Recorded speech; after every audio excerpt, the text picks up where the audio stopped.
A lot of the time, if I'm flying a quad around a field and I get some passers-by, they're often very interested in it and have all sorts of questions. Especially if somebody really takes an interest and thinks, this looks great fun, how can I get into it? They'll ask lots of questions. Where did you get it from? How much is it? Is it difficult? And sometimes it's a complicated answer because, of course, you've bought bits and pieces from all over the place, mostly China, and that scares them, and you've put it together with a soldering iron. But even when you're looking at the sort of RTF models, like this little Aurora 100, one of the common questions is, oh, and you get like a controller and everything with it, and the goggles, and no, it seems to be a really difficult concept to get across, that you've got this one radio for multiple models, for the sort of the non-hobbyist. They're used to getting sort of these toy-based quads, and these little things, and they fly okay for indoors, come normally with these horrific controls because the springs are just too tight. And if you've got, I mean, my hands has trouble with them, but if a small child does this, they can literally go one way on the sticks and that's it. I kind of like these in the way they fly, and they're okay, but these controllers are always awful. The reason I'm yapping on about this is because I thought if there was an FPV micro quad there that could be flown and didn't have an awful controller, it would be quite a good introduction. And I'm always kind of looking for really cheap entries into the hobby, because I think it's a good way of getting people into it without spending hundreds of pounds or dollars on various bits of equipment and then trying to put them together and going through that. With that in mind, I saw this thing on the Banggood website and thought I'd try it. It was only like £30, so not much money at all. It's called the DM002, and it is a brushed micro quad with a 5.8 VTX and camera with a controller. And I looked at the picture and I thought, oh, that's good. This controller's not like this. It's going to be a good controller. I mean, it's not going to be like a good controller, like a proper one, but at least looked like it had, like, you know, proper sticks and they would be okay. However, when I opened the box, I took out the quad part that you have to build. I then got this radio out. Now, yeah, it's a mock-up, but it's these bloody epoxy sticks again, just shoved into a slightly different thing. So I was totally taken in by the picture they showed, and we've got some crappy controller. It's not that, you know, I'm expecting wonderful things, but because this movement is so tight, it's really hard for hands to get any sort of nice, gentle or accurate movement on there, especially when you're putting these in the hands of small children, who I think are sort of the target market for this. But, you know, worst comes to worst, it was cheap. It contains some motors, it contains a VTX and a camera, you know, so it's not money wasted. But let's open it up, take a look, see what's inside, because we have to build this. This is kind of the DIY drone thing. So just taking a look in the box, we get these instructions about how to fly. This is the assembly, which looks pretty basic. And let's have a look in the actual box itself.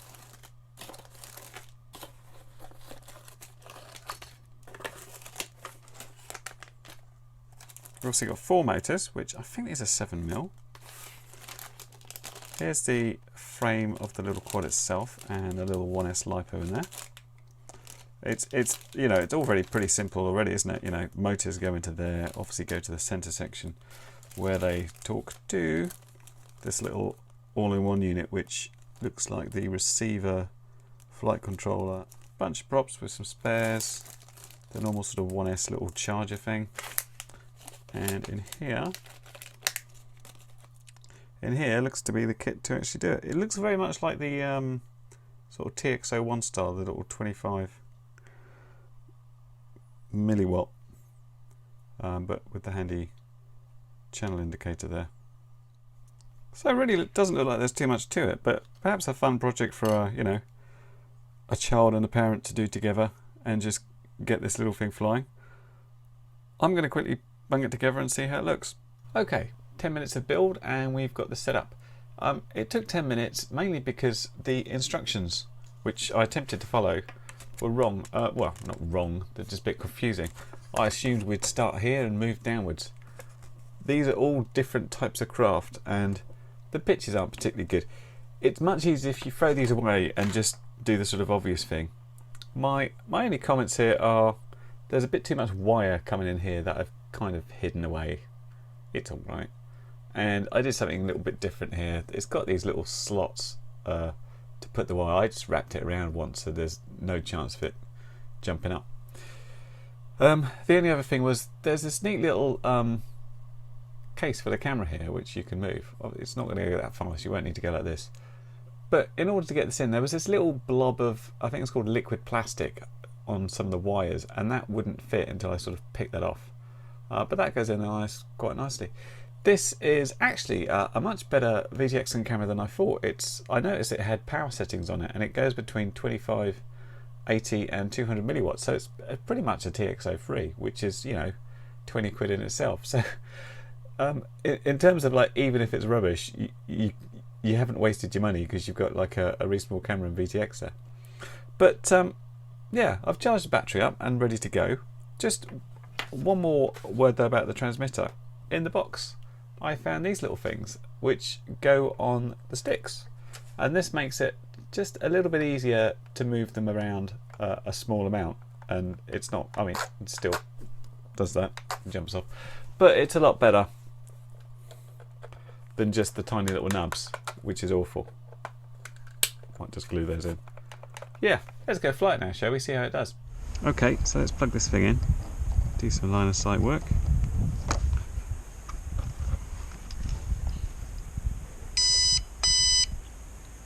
What you need to do is do the accelerometer calibration like that.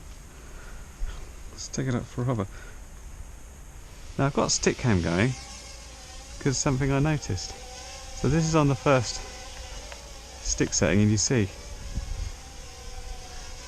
there's not much control there. So that's 2, that's 3, which gives not a huge amount.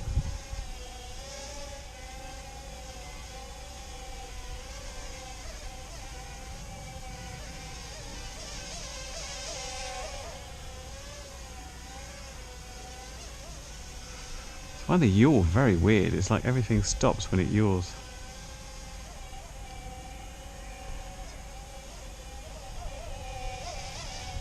But it really just feels that way. It's very... Oh, look. It's not like you can yaw fast or slow. It's just it yaws or it doesn't yaw. It's almost like it's just a set amount. But stability wise, it looks pretty good. I mean, you wouldn't fly on a windy day because just this little breeze is meaning it's quite difficult to keep in one spot. But it's very, very easy to fly. It just feels a little bit weird because of that yaw. Actually, when I was doing it in the house just a while ago, I did think the stick wasn't proportional with any other direction, but I can see that's not actually the case now. It's just a combination of the yaw is weird. So let's go little yaw versus big yaw. No real difference, is there?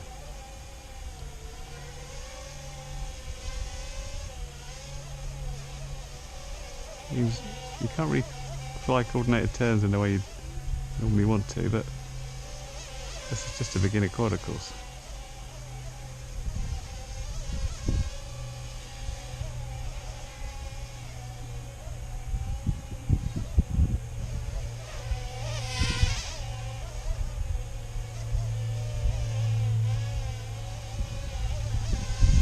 Power wise,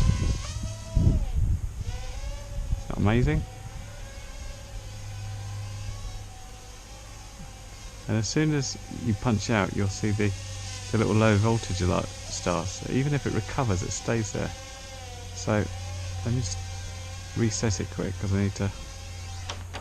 Because once it starts doing this, it won't do a flip or anything, which is on the other button.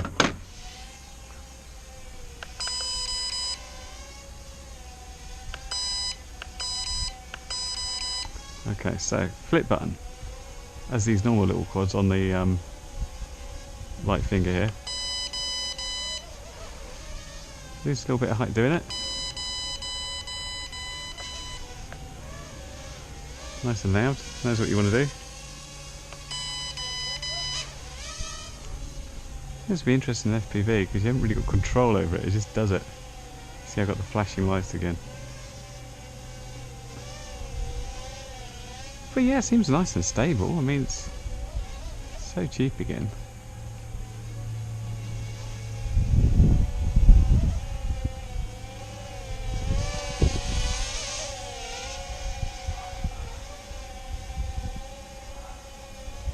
So let's land it, recharge the battery, and we'll try some FPV.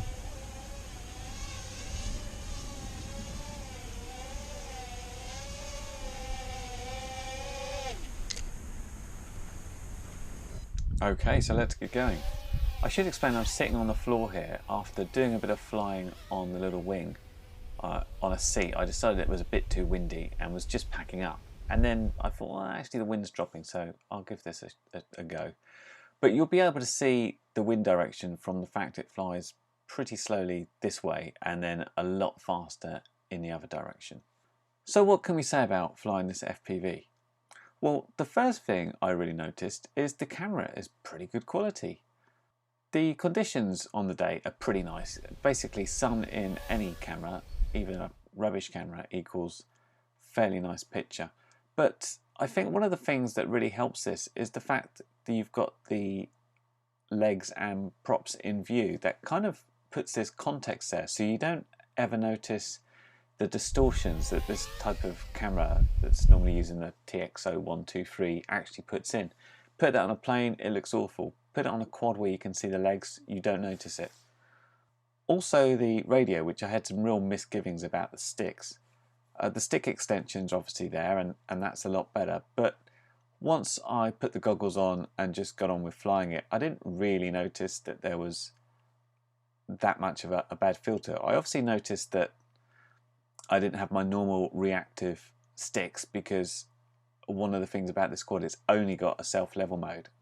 You put it in the third rate, which is the highest rate, and it's still pretty docile. So a lot of this time sticks are all the way over, especially going into wind. But for someone who's never ever owned one before and is just starting out, I guess that's not a bad place to be, really. So flying it was okay. You know, I've mentioned that the sticks don't react quite how I'd like them to. The yaw part was still really weird. Everything feels pretty proportional. I mean, it's not a huge range of motion, but the yaw was the sort of thing that really stood out as being, it's just this quick all the time and you can't do much about it. You can still do a kind of coordinated turn, but you have to do it kind of within the limits of what you've got there. Again, from a beginner point of view, the very first thing that they've ever flown, it's not a big deal. Most people sort of get used to doing a turn as a separate thing just on the yaw stick before they ever think about bringing the two sticks together anyway. Flips and rolls, I was a bit worried that you sort of give up control when you actually do this in FPV. But the reality of it is that it happens so quickly that you don't ever feel like you're out of control for any length of time. It's really a split-second thing. Roll-wise was really quite smooth. I only noticed some loss of height in the flips. So let's have a talk about the range you've got on this sort of transmitter and receiver combination. I think it states about 50 meters, and you'll notice I'm kind of flying up and down on a straight line here, and there's a reason for that if I show this bit of footage. I ended up flying behind myself, and you'll see I'm flying along and then suddenly the quad sort of goes straight, which is its little fail-safe. It does for about a second before it just says, oh, there's no signal here, I'll turn off and just come down.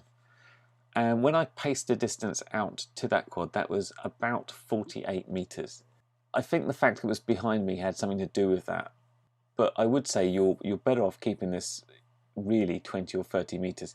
This little quad really belongs in a sort of big garden or a little local park where you've got nicely cut grass. This long grass here meant this quad got completely hidden. I knew the direction it went, I knew approximately how far out it went down, but I still had to get out my helical antenna on the goggles to try and pin that down. It took a good 10 minutes to retrieve again. So there's no onboard beeper or anything on the quad itself. It has got the little flashing lights which sort of flash if the battery's low, but that doesn't really help in this sort of bright sunlight. They don't really stick out much. So just something to be aware of. Be careful where you fly it, because finding it in any sort of grass can be really tricky. So the flashing battery light is sort of good and bad.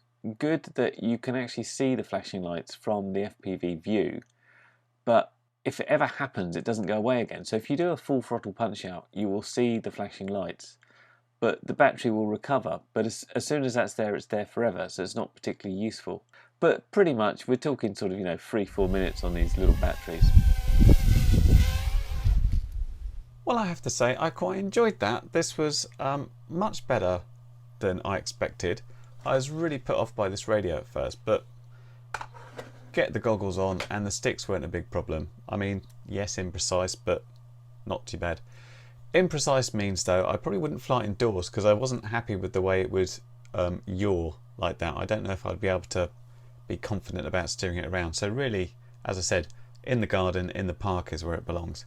So it's very difficult not to really recommend this unreservedly to people who might want to just dip their toe in, kind of use this as the gateway drug into regular FPV. Couple of caveats though I think's worth mentioning. If you've got any FPV experience or gear before, this really isn't for you. This is for someone who wants to take something, not have to do any setup, see what FPV is all about and go from there. Now, there's other ready-to-fly quads. I'm thinking of the QX90, which has a package with the i6 transmitter for 70-ish quid. Much more versatile, simple brushed quad, but potentially some setup on Betaflight in order to get it flying more docile, but a more capable system. But if you want to just like give this to a kid and pretty much have them be able to fly instantly, then this is a great one and half the price. But what about the FPV part? Obviously you don't get goggles with it, and I was using sort of ridiculously expensive goggles for the little quad we were flying, but that's mainly to get a recording. So I thought I'd look at what's the easiest, cheapest way to get going, because you spent your 30 quid on this and it flies, but you want to get vision on it. Well, just about the cheapest way is this. This is an RC 832 5.8 receiver. If you're in a situation where you've got a garden attached to your house and it's fairly big, you could connect this up to a TV in quite close proximity to that and fly around happily, watch the TV. Obviously you wouldn't want to go through many walls and stuff, else you'd lose control and video signal, but a fairly cheap option. Upping the budget a bit more, going to around £20, you can get one of these phone adapters which will plug into an Android phone and provide a picture there. And if you've got, one of these sort of Google Cardboard type things or the little VR headsets, you could always put that on. Now, I've not used one of these before, so I've got no experience if there's any lag or anything, but it's an option and it's pretty inexpensive. And I feel these are things you can always build on. And finally, if you go the whole hog and spend a whopping like £40, you can get a fairly good pair of proper FPV box type goggles, the Eachine VR 008, which has what looks like antenna diversity and is like £40. It's so cheap, it's ridiculous. But that said, it's more expensive than your quad itself, so there's options there. From my point of view, I'm going to be coming back with another video and trying this on less experienced flyers. Now, I built my daughter Sophie this little 250 quad ages ago, and she flew it with me on a trainer port, but she was a bit intimidated by the fact, it was noisy and it could go reasonably fast and far away. I put the little Inductrix just in her hands for flying line of sight, and she really liked it because it was so stable and easy. So I'm going to try on this and see if she gets into it. So it could be the case that if you are into the hobby and you want to get your kids into it, but it's something very easy and non-stressful to fly, this might be the sort of thing. Alternatively, of course, someone with no gear at all, who doesn't want any sort of setup or anything like that, and who wants the easiest way possible, this is your gateway drug. As per normal, I'll shove some links down below if you're interested in getting any of this stuff. But for now, I will catch you later. Bye.